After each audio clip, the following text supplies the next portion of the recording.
पूरा देश जानता है नाम रखने की सनक थी या बदलने की सनक है।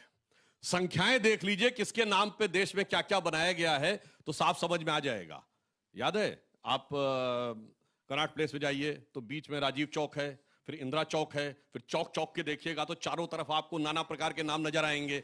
तो इसलिए वो सबको पता है कि क्या है। और जहां तक नाम की बात है, नाम पे काहे परेशानी, मुझे तो समझ में नहीं आता। अभी देखिए अखिलेश जी बोल रहे थे राष्ट्रपिता महात्मा गांधी, राष्ट्रपिता 3 बार बोले, और यही वंदे मातरम में इनकी पार्टी वाले कहते हैं भारत को माता नहीं बोलेंगे मगर व्यक्ति को राष्ट्रपिता बोलेंगे। ये होता है दोहरा चरित्र, ये बहुत साफ समझ में आता है।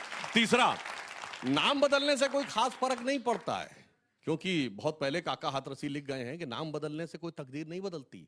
सदा युद्ध से भागते नाम भले रणधीर, और भाग्य चंद की आज तक सोई है तकदीर। नाम बदलने से कोई फर्क नहीं पड़ने वाला है।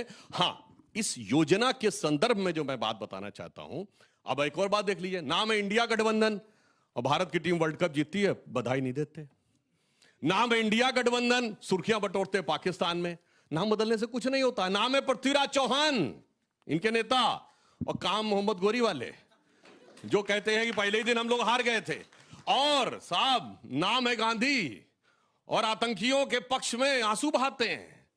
तो मुझे लगता है कि नाम के बारे में, और नाम बदलना जहां तक हो वो कांग्रेस के अंदर बहुत सारी चीजें, वो अलग बात छोड़ दीजिए। इस विधेयक के बारे में बताना चाहता हूं। बहुत स्पष्ट सी बात है, 2005 में मनरेगा आया था। 20 साल में देश में बहुत बदलाव आ चुका है। इंफ्रास्ट्रक्चर बदल चुका है, टेक्नोलॉजी बदल चुकी है, असेसमेंट के तरीके बदल चुके हैं। तो इन 20 सालों के बाद एक परिवर्तन की जरूरत थी। जैसे इसमें क्या किया गया, सारी चीज का डिजिटल रिकॉर्ड होगा। उस जमाने में तो लोगों के पास गांव में मोबाइल नहीं होते थे, इवन सड़कों की कनेक्टिविटी, उस ढंग की सारी चीजें नहीं थी। अब सिर्फ ये कहा गया है कि जो काम होंगे वो 4 कैटेगरी में होंगे। एक जल संचयन के लिए, दूसरा होगा इंफ्रास्ट्रक्चर के लिए, और इंफ्रास्ट्रक्चर के लिए जो होगा, ऐसा नहीं निर्णय लोकल ही होगा, मगर वो जिले की योजनाओं पीएम गति से कनेक्टेड होगा, ताकि 4 गांव बाद वालों को भी पता रहे कि उस गांव में ये हो रहा है तो यहां पर हम उसको डुप्लीकेसी ना कर सकें। इसके बाद जो आजीविका से जुड़ी चीजें हैं, जैसे ड्रोन दीदी, लखपति दीदी, उनके साथ भी उसको कनेक्ट किया जाएगा। 100 दिन की जगह 125 दिन किया गया है। और एक और व्यवस्था की गई जिसपे इन लोगों को आपत्ति नजर आती है कि राज्य अपने आधार पर तय कर सकेंगे कि 60 दिन का समय जो फसल की कटाई और बुआई के लिए होता है, उस दरमियान इस योजना को स्थगित रख के वही लोग वहां पर काम कर सकेंगे। तो 125 प्लस 60 दिन, एक तरीके से वो उनको एक्स्ट्रा मिल रहा है। अब जो फंड एलोकेशन की बात है, कांग्रेस के रिजीम में 30,000 35,000 करोड़ से ज्यादा नहीं आता था। हमारे जमाने में 65,000 करोड़ आता था। 1,51,000 करोड़ का हमने आवंटन किया, जिसमें 95,000 सेंटर देगा। ठीक है। और सारी बाकी फ्लेक्सिबिलिटी स्टेट्स को दी है कि वो अपने हिसाब से कर सके। जल्दी से सुप्रिया जी आप माइक उठाइए। वो कह रहे हैं कि पहले 100 दिन था, हम 125 दिन कर रहे हैं, हम तो बेहतर कर रहे हैं इस योजना को। तो फिर ऐसे में क्यों नाराजगी और क्यों आप अभी एक एक करके कलई खोलेंगे, धीमे धीमे कलई खोली जाएगी। पहले तो नाम पर बात करते हैं। नाम है नरेंद्र मोदी, लपके जाएंगे लाहौर सेवई खाने शरीफ जी के साथ। नाम है नरेंद्र मोदी, अपने शपथ ग्रहण समारोह में बुलाएंगे पाकिस्तान के प्रधानमंत्री को। नाम है नरेंद्र मोदी, बातें करेंगे बड़ी बड़ी, लेकिन सीज फायर तब कर लेंगे जब हमारी आर्मी के हाथ में पाकिस्तान की गर्दन थी। तो नाम पर मत जाइए। इनको शुरू से महात्मा गांधी से दिक्कत है। महात्मा गांधी को मारने वाले इन्हीं की विचारधारा से प्रेरित थे। चौथी गोली अब इन्होंने मार दी महात्मा गांधी की स्कीम का नाम बदलकर। और अब मैं आती हूं मूल बात पर, नाम बदले या ना बदले, महात्मा गांधी को ये ना तब मार पाए थे ना अब मार पाएंगे। महात्मा गांधी एक विचार है, विश्व में भारत की पहचान है, इस देश की नैतिक धुरी है। राष्ट्रपिता कहने पर इनको बड़ी आपत्ति है, वो अलग बात है। इनको आपत्ति है महात्मा गांधी को महात्मा कहने पे, वो अलग बात है कि रविंद्रनाथ टैगोर ने पहली बार कहा, बापू कहा, सुभाष चंद्र बोस ने, उस पर भी आपत्ति। वो सब बातें छोड़ दीजिए। मैं मनरेगा पर चर्चा करना चाहती हूं। जब मनरेगा का कानून आया तो संसद में दोनों पक्षों ने, मैं ये पूरी जिम्मेदारी के साथ कहती हूं, पक्ष और विपक्ष ने जोरदार नारे लगाए। सितंबर 2005 की बात है, 5 सितंबर 2005 को पारित हुआ दोनों सदनों में, और जोरदार नारे हर तरफ के सांसद ने लगाए, रोजगार जिंदाबाद। और उसका स्लोगन था, हर हाथ को काम दो, काम का पूरा दाम दो। अब मैं आपको सिलसिलेवार तरीके से बता देती हूं ये क्या कर रहे हैं मनरेगा में, और मनरेगा का क्या परिणाम हुआ। मनरेगा से 14% आय बढ़ी रूरल इंडिया की, ग्रामीण इलाकों की। मुझे नहीं पता सुधांशु जी को कुदाल या फावड़ा का अंतर पता है कि नहीं पता है, ग्रामीण इलाके से इनका क्या संबंध है मैं नहीं जानती, लेकिन मैं जरूर जानती हूं क्योंकि मैं किसान की बेटी हूं, मैं जानती हूं, इसलिए मेरी बात सुनिए। अब आप थोड़ा ध्यान से सुनिएगा। 14% आय बढ़ी। असलियत यह 26% गरीबी कम हुई, रूरल इकोनॉमी अपने आप खड़ी हो गई। और असलियत यह है कि अगर कोरोना काल में मनरेगा ना होता तो गांव में लोग भूखमरी से मर जाते, संजीवनी साबित हुआ। असलियत यह भी है कि जब मनरेगा आया सितंबर 2005 में, तो 13 महीने सिविल सोसाइटी से, स्टेक होल्डर से, विपक्ष से विचार विमर्श करके यह कानून लाया गया। इन्होंने किससे विचार विमर्श किया, किससे बात की इन्होंने? क्योंकि इन्होंने नाम नहीं बदला है, इन्होंने स्कीम बदली है। मनरेगा का जो आधारभूत ढांचा है वो ये है कि ये काम की गारंटी देता है, रोजगार की। अगर आप किसी परिवार के एक सदस्य को 100 दिन का साल में रोजगार की गारंटी देता है, आपको एक फॉर्म भर के वो काम मिल जाएगा। अब क्या हो रहा है, क्योंकि इन्होंने 125 दिनों से शुरुआत करी, तो उसी की थोड़ी पहले कलई खोलती हूं। 125 दिन का काम मिलेगा, मनरेगा में 100 दिन का मिलता था। अब सुनिए, 2024-25 में इस सरकार ने औसतन मनरेगा के अंतर्गत 42 दिन का काम दिया, 50 दिन का काम दे नहीं पा रहे, बात 125 की कर रही है। यह है जुमला वीरों की सरकार। जैसे 2 करोड़ रोजगार आने वाले थे, जैसे आप सबके माता पिता के खाते में 15-15 लाख आ गए होंगे, हो सकता है आपके में भी आ गए हो, मुझे नहीं पता। फिर मनरेगा में क्या हुआ? मनरेगा एक स्कीम थी मांग के आधार पर। आप अगर ग्रामीण इलाके में रहते थे, आप काम मांग सकते थे, सेंट्रल गवर्नमेंट को आपको काम देना पड़ता था। कानून में तो यह तक निहित था कि अगर काम ना दे पाए तब भी उनको भुगतान करना पड़ता। अब सेंट्रल गवर्नमेंट तय करेगी कि किस राज्य को कितना काम मिलेगा, कितना वो काम कर सकते हैं। और असलियत एक ये भी है, ये पूरी तरह से बिल कहता है अगर आवंटित फंड खत्म तो काम खत्म। सबसे पहले तो गारंटी छीन ली। दूसरा, मनरेगा में 100% मजदूर का लेबर वो कहां से आता था? वो केंद्र सरकार से आता था। और लगभग 75-25 का डिवीजन होता था सामग्री। जैसे मान लीजिए कोई सड़क बन रही है तो उसकी जो सामग्री है उसमें 75% केंद्र, 25% राज्य देता था। इसका मैं एक एग्जांपल देना चाहती हूं जिससे आपके ऑडियंस जल्दी से लास्ट जरूर समझे। 10,000 करोड़ रुपए का मान लीजिए काम हुआ, 7,000 करोड़ उसमें वेज बिल आया और 3,000 करोड़ की सामग्री आई। तो सेंट्रल को देने पड़ते थे 7,000 करोड़ पूरा वेज बिल, और 3,000 करोड़ में सेंट्रल गवर्नमेंट देती थी 2,250 करोड़ और स्टेट गवर्नमेंट देती थी 750 करोड़, क्योंकि स्टेट के आय के साधन लिमिटेड हैं। जितने भी सेस वगैरह रखते हैं वो सेंट्रल गवर्नमेंट रखती है। इस बिल के बाद क्या होगा? 10,000 का 60-40, 6,000 सेंट्रल गवर्नमेंट देगी, और पहले वो 9,250 और 4,000 स्टेट गवर्नमेंट देगी। 60-40 का पेमेंट है। 4,000 वर्सेस 750 करोड़। जवाब दीजिए, जल्दी से उसके बाद पैसा आएगा, इस बात का जवाब ये जरूर दे। स्टेप बाय स्टेप इन्होंने गांधी से शुरू किया था, इन्होंने कहा 3 के बाद चौथी गोली। गांधी जी से दिक्कत है आप लोग? नहीं, मैं जवाब देना चाहता हूं। लेकिन बिना नाथूराम गांधी के गोडसे आगे का शीश कोर्ट में झुकाए दिया इनका गया काम भी बयान नहीं है कि चलता है। उसने 2 ही गोली मारी थी। ये तीसरी गोली किसने मारी थी ये जरा पहले क्लियर होना चाहिए, और कोई भी जाके चेक कर ले इसको, ये ऑन रिकॉर्ड है। आपकी विचारधारा ने अरे आपकी विचारधारा ने क्या तीसरी गोली किसने मारी थी? और सुनिए, एक मिनट, और अगली गोली आप चला रहे हैं। अरे आपके अंदर अपने टर्न पे बोलिए भाई। अब सुनिए, गांधी जी को गोली लगने के बाद 45 मिनट तक वो वहां रहे थे।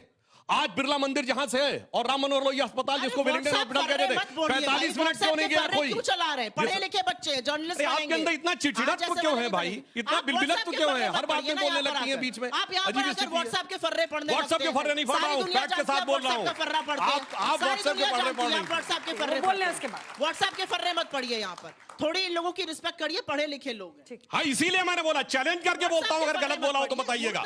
और सुनिए, और मजे की बात, चौथी गोली भी चली थी। वहां पर 2 पत्रकार थे, एक द हिंदू का और एक न्यूयॉर्क टाइम्स का, उसने कहा 4 गोलियां चली थी। और मजे की बात, गांधी जी का पोस्टमार्टम क्यों नहीं हुआ? पता लगता ना कितनी गोली थी। पुलिस ने किस आधार पे किया? कोई जांच नहीं हुई। गांधी जी पे मौत से आज सुनिए, आपने टर्न पे बोलिए भाई। आरएसएस नहीं, अभी आप लोगों को जानकारी नहीं है, मत परेशान होइए। 13 दिन पहले मदन लाल पावा ने बम फेंका था। गांधी जी कितनी सिक्योरिटी दी गई थी? और उस समय मदन लाल पावा को छोड़ दिया गया, जबकि मोरारजी देसाई बॉम्बे प्रेसिडेंसी के होम मिनिस्टर थे। उन्होंने लिख के केंद्र सरकार को भेजा कि मुझे आश्चर्य है कि आपने छोड़ दिया, और उसके साथ साथ वो कह रहा नाथूराम गोडसे मेरा गुरु है, पर आप उसको अरेस्ट नहीं कर रहे हैं। ये 13 दिन पहले घटना थी। खैर, इसलिए वो सारा विषय छोड़िए। महात्मा नहीं बोलेंगे, ये मोहम्मद अली जिन्ना ने कहा था। इसीलिए आप सब ने जितनी मूवीज देखी होंगी उसमें जिन्ना हमेशा मिस्टर गांधी बोलता है, महात्मा नहीं। और ये लोग नतमस्तक हो गए थे उसके आगे जाके, और इन्होंने अपनी सरकार में शामिल किया था। लियाकत अली ने इंटरिम सरकार का बजट पेश किया, जो जाके पाकिस्तान का प्रधानमंत्री बना। इसलिए वो बात छोड़िए। अब आइए साहब, सिविल सोसाइटी की बात इन्होंने कही। अरे साहब, आपके जमाने में तो सिविल सोसाइटी पूरी सरकारें चला रही थी। नेशनल एडवाइजरी काउंसिल क्या थी भारत के संविधान का सबसे बड़ा मजाक, जहां दर्जा प्राप्त कैबिनेट मंत्री की हैसियत प्रधानमंत्री से ऊपर होती थी। इस ढंग की व्यवस्था कभी भारत के संविधान में आज तक नहीं बनी थी। अब मैं बता रहा हूं जो इनके सामने समस्या क्या है। जो वो दी जा रही थी वेजेस, अब सरकार ने उसको बायोमेट्रिक कनेक्टेड कर दिया है। तो जो फर्जीफिकेशन होता था कि काम 50 लोगों ने किया और कोई 100 लोगों का वेज ले लेगा, वो अब नहीं हो सकता। वीकली उसका वो मॉनिटरिंग शुरू कर दी है। तो अब हर हफ्ते का हिसाब देना पड़ेगा, कितना पेमेंट दिया, कितना काम कराया। तो ये भ्रष्टाचार की संभावनाओं को समाप्त किया। जैसे वेस्ट बंगाल के 19 डिस्ट्रिक्ट्स में निकला कि काम हुआ ही नहीं, अथवा एक ही काम पे बार बार पेमेंट करा लिया गया। तो इस कारण से ये स्थिति आई के भी सवाल लेने हैं। उतना ही बड़ा दूंगी जितना बड़ा उन्होंने दिया है। इन्होंने गांधी और जिन्ना की बात करी। जिन्ना की मुस्लिम लीग के साथ तो मिलकर आप नॉर्थ वेस्ट फ्रंटियर प्रोविंस में, सिंध में और बंगाल में सरकारें चला रहे थे। श्यामा प्रसाद मुखर्जी तो उस बंगाल सरकार में डिप्टी चीफ मिनिस्टर थे, जिसके चीफ मिनिस्टर फजलुल हक थे, जिन्होंने पाकिस्तान की पार्टी क्या थी? 41 में बोलिए। असली बात पहले बात जिसकी भी पार्टी थी, अरे प्रजाकर्षक पार्टी थी, मुस्लिम लीग नहीं थी। ने लाहौर के सेशन में पाकिस्तान बनाने का प्रस्ताव पारित किया था। जब सारा देश क्विट इंडिया मूवमेंट कर रहा था, तो ये अंग्रेजों को चिट्ठी लिख के बता रहे थे इसका दमन कैसे किया जाए। ये आपकी असलियत है, मेरा मुंह यहां पर मत खुलवाइए। और भाई एक बात बताइए, आप कहते हैं कि 2 गोली चली, 3 चली, 4 चली, इतना फर्जीवाड़ा। आप एक बार जोर से आज नाथूराम गोडसे मुर्दाबाद का नारा लगाइए। जोर से लगाइए नारा हमारे साथ मिलकर, नाथूराम गोडसे मुर्दाबाद। लगाइए जोर से नारा, लगाइए जोर से नारा। आज लगाइए आप जोर से नारा, अगर हिम्मत है तो लगाइए जोर से नारा। और एक मिनट अभी लगाइए, हमारे साथ मिलकर लगाइए। अरे लगाने तो दीजिए। अब इन्होंने बोला मनरेगा में फर्जीवाड़ा होता था। अच्छा भाई, तो 14% आय ऐसे ही बढ़ गई रूरल इंडिया की। लेकिन चलिए, अगर मैं आपकी 1 सेकंड के लिए बात मान भी लूं कि सब फर्जीफिकेशन हो रहा था मनरेगा में, जो व्हाट्सएप पे आपकी आईटी सेल भेजती है वही आप यहां के बोल रहे हैं, तो 11 साल से फर्जीफिकेशन होने क्यों दिया? जरा ये बताइए।